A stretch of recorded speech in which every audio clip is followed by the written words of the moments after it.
मुल्क भर की तरह फारूकाबाद में भी पाकिस्तान की 73वीं यौम आज़ादी का जश्न जोशो जज्बा से मनाया गया। शहर भर में सबसे बड़ी तकरीब म्यूनसिपल कमेटी के सब्ज़ादार में हुई, जहां मुकामी पुलिस ने परचम कशाई के बाद गार्ड ऑफ ऑनर पेश किया और बड़ों के साथ साथ बच्चों का जोश बड़ा दीदनी था। अगस्त 1947 को पाकिस्तान मार्ज़ वजूद में आया। ये हमारी आज़ादी का दिन है। हम कायदे आज़म को सल्यूट करते हैं। पाकिस्तान जिंदाबाद। 14 अगस्त हमारी आज़ादी का दिन है। पाकिस्तान जिंदाबाद, कायदे आज़म जिंदाबाद। इस दिन पाकिस्तान आज़ाद हुआ और हम आज़ादी मना रहे हैं। पाकिस्तान जिंदाबाद, पाकिस्तान जिंदाबाद, कायदे आज़म जिंदाबाद, पाकिस्तान जिंदाबाद। मौका पर पाकिस्तान तहरीक इंसाफ के सीनियर रहनुमा joint secretary central Punjab Rana Waheed Ahmed Khan का कहना था, तमाम अहले वतन को जश्न आज़ादी मुबारक हो।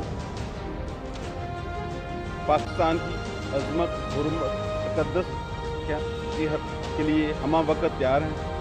पाकिस्तान का नौजवान, बच्चा, बूढ़ा, ख़वातीन अपने वतन की खातिर अपने खून का आखिरी कतरा बहाने के लिए तैयार है। तो कायदे आज़म मोहम्मद अली जिन्ना ने अपनी कौम से अपने ख़िताब में फरमाया था कि ये मैं कश्ती तूफ़ान से निकाल कर लाया हूँ, मेरे बच्चों, मेरे नौजवानों, इससे संभाल कर रखना।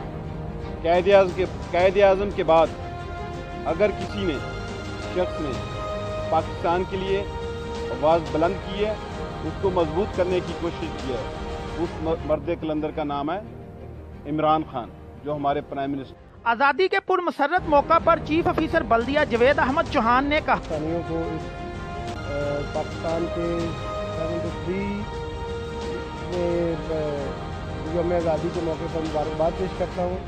पर्टिकुलरली मैं फरुखाबाद के वासियों को, फारूकाबाद के लोगों को, फरुखाबाद अहलियान फरुखाबाद को मुबारकबाद पेश करता हूँ। तकरीब में सियासी, समाजी, मजहबी, सहाफ़ती तंजीमों समेत शहरियों की कसीर तादाद ने शिरकत की। आखिर में मुल्क और कौम की सलामती के लिए दुआएं की गईं। कैमरा टीम के हमरा राना मोहम्मद अदरीस, तहकीक न्यूज़, फारूकाबाद।